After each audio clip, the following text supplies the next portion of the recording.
Y invitamos también a Vanessa para que podamos hacer todos un final, todos juntos.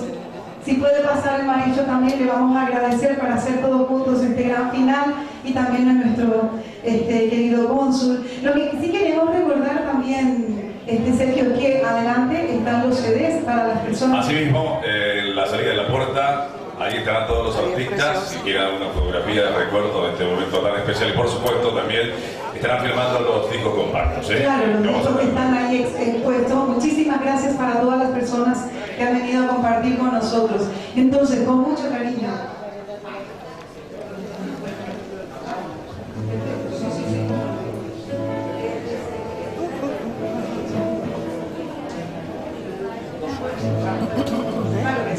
Bueno, muchísimas gracias. Entonces, yo quiero pedir un gran aplauso. Le costó llegar, pero está aquí con nosotros nuestro presentador Sergio Alejandro, para quien pido un gran aplauso, queridos amigos.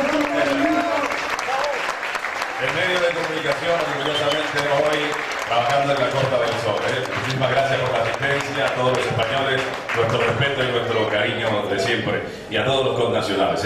Esto es Paraguay Internacional, en el bicentenario aquí en Benadamádena, en la Costa del Sol.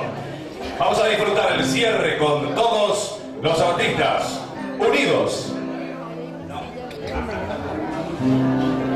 Venga, don Pablo.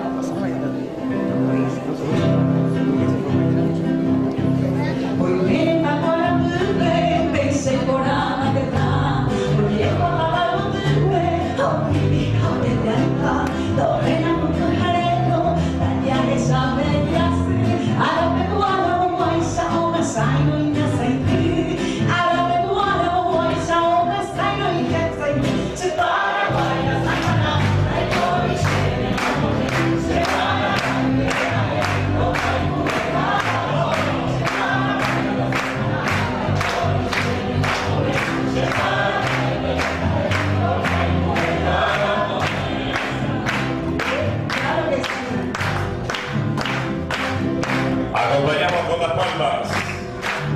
Ahí está el padre y la hija en este homenaje tan especial y emotivo, doblemente por la visita de madre.